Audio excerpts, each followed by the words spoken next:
هفتم می همچون روز کارمندان رادیو، تلویزیون و ساحه علاقه تجلیل کرده می شود. در شهر خوجند به این مناسبت چاره‌بینی برگزار گردید که در آن نمایندگان مقامات دولتی، راهبران تشکیلات و مؤسسه‌ها و کارمندان ساحه اشتراک نمودند.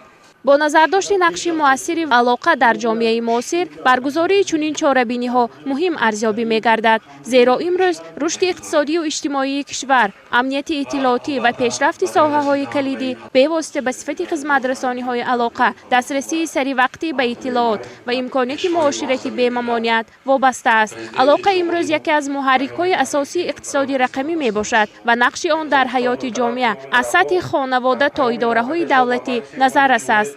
چاره‌بینی با تنتنه بخشیده به روز تلویزیون، رادیو و کارمندان ساحه علاقه در فیلیال سوقدی جمعیت سهامی کشاده تلکام و پشته تاجیک برگزار گردید. در جریان چاره‌بینی برآمدکنندگان با ارزیابی بلند خدمت‌های ساحه ابراز داشتند که ساحه علاقه در همه دور و زمان از جمله ساحه‌های افضلیت‌ناک به حساب رفته همیشه زیر توجه خاصه دولت و حکومت جمهوری تاجیکستان قرار دارد. تاکید شد که در شرایط جهانی شوی با صورت اطلاعاتی و رقمی‌سازی اقتصاد، طلبات به خدمت‌رسانی‌های با صفت علاقه و شبکه‌های معاصر روز به روز می‌افزاید. در ادامه از نقش تاریخی ساحه علاقه، تلویزیون و رادیو در سالهای اول استقلالیت دولتی یادآوری کرده شد، مخصوصاً تامین جریان منظم اطلاعاتی در دور برگزاری اجلاسی تاریخی 16مین شورای عالی جمهوری تاجیکستان که به پایه‌گذاری صلح و ثبات و دولتداری نوین تاجیکان زمینه گذاشت، یکی از صحیفه‌های درخشان تاریخ فعالیت ساحه میباشد. محض کارمندان ساحه علاقه بودند که با صداقت و مسئولیت بلند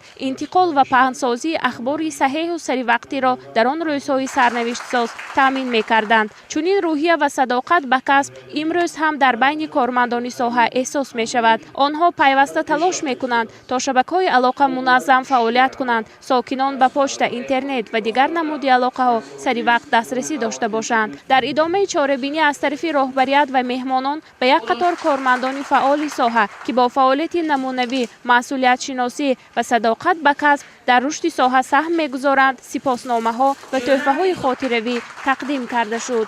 در این روز همزمان سابقه داران ساحه نیز قدر شناسی گردیدند. چاره‌بینی در فضای ادانه با روحیه بلند مهنت دوستی، احترام به تاریخ ساحه و تحسین سهم کارمندان جریان گرفت.